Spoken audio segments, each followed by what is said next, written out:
What's good, everyone? It's VenomousStare, your boy, bringing you some StarCraft 2 action. This time we have Root Vibe, one of my personal favorite players in the bottom left of Cactus Valley. He's facing off against LuckyFool, who, if you don't know who LuckyFool is, he is a guy who's been posting on the Team Liquid forums for a really long time. He was one of these guys who was playing Terran way back in the day when maps like Delta Quadrant and Lost Temple were very popular. And he has been pretty damn good for a long time. Not necessarily pro gamer level, but really high masters. And LuckyFool is one of these guys who favors aggressive plays.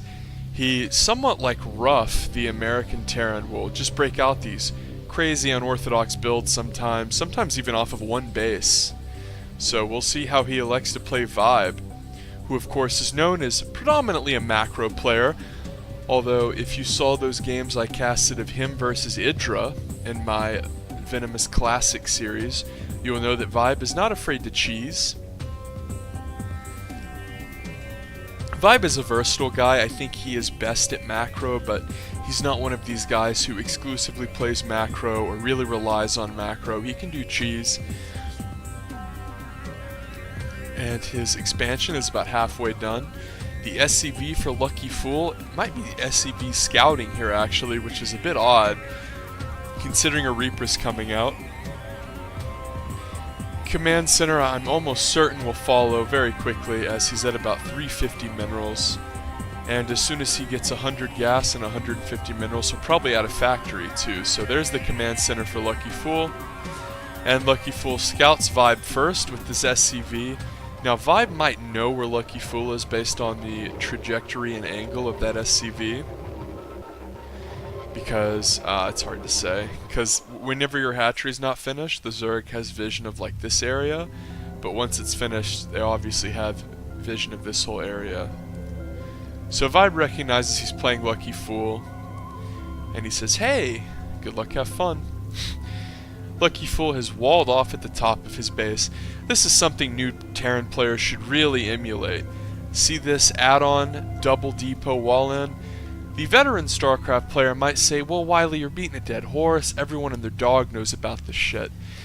You know, and I'm actually going to disagree with that statement, because I've seen pro gamers, this was actually standard for years and years and years, for pro gamers to build their first depot here and do, you know, the normal barracks and then add on the wall thing, but then they would build their second and subsequent third, fourth, fifth depots out here.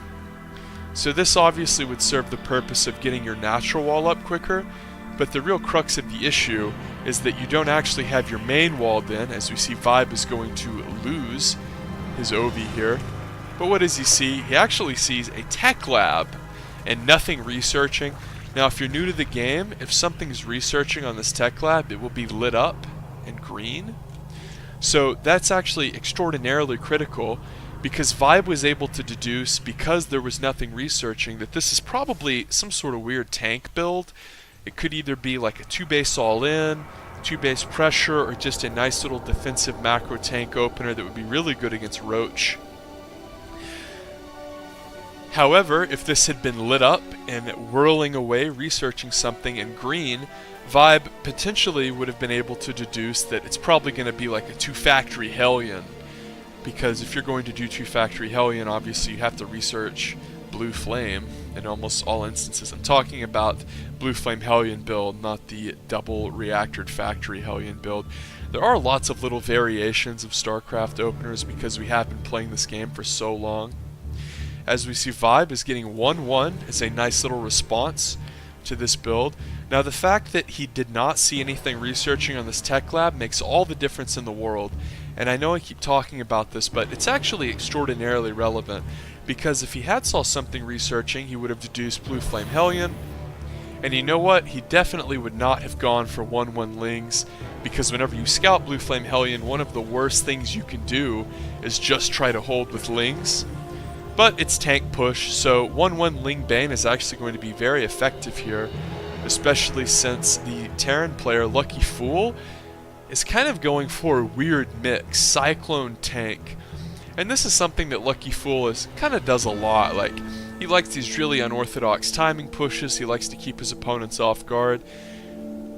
And he really does it in the early game. LuckyFool honestly was one of these guys in early 2010 and 2011 who was very good at abusing Zerg on these short maps, and we can see that his playstyle, even though it's 6-7 years later, is about the same. So Vibe's going to see this, so important.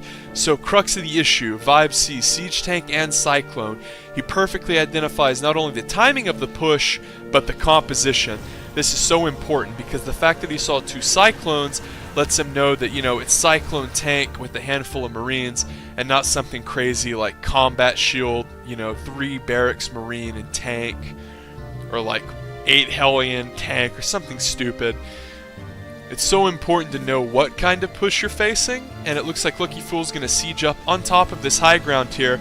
Now LuckyFool really wants to have his tanks up here so he can rain down hell onto the Zerg army, but lots of Ling Bane coming forward here, and LuckyFool doesn't have any mines, doesn't have any Hellions left, doesn't have combat shields, and he did not focus fire the Banes with his tanks. And that, ladies and gentlemen, is a recipe for disaster. LuckyFool plummets to 56 supply. And speaking of being lucky, I don't think any amount of luck would have helped him hold off that Ling Bane swell from Vibe. Perhaps if he was playing on Lost Temple, Delta Quadrant, and Steps of War, he would have been able to win with that push. But not on Cactus Valley, not in Legacy of the Void, and Vibe is just going to bust his natural here, as the depot wall wasn't complete, so he couldn't really hide the tank. And with just these meager production facilities, LuckyFool taps out. So let's talk about briefly what happened here as Vibe checks and sees the main base of LuckyFool after LuckyFool leaves. This is a good move to do if you're playing someone who does weird builds. They leave, you can just hit score screen instead of, or hit return to game instead of score screen, and just scout them briefly instead of having to look through the replay. So essentially what LuckyFool did was he opened with a couple Marines to deny scouting, which was intelligent, and then he went into quick factory with Tech Lab. Now the fact that Vibe scouted this allowed Vibe to go into 1-1 Lings and really get up his drone count, because he knew that it wasn't going to be a Hellion build because there was nothing researching. Therefore, the macro was good enough to hold the mid-game push, and Vibe crushed that pretty badly and won the game. So if you enjoyed this, make sure you subscribe for more, because I like to cast StarCraft 2 frequently, and make sure you hit the bell notification icon, because YouTube is so bad at letting my fans know when the new vids are out.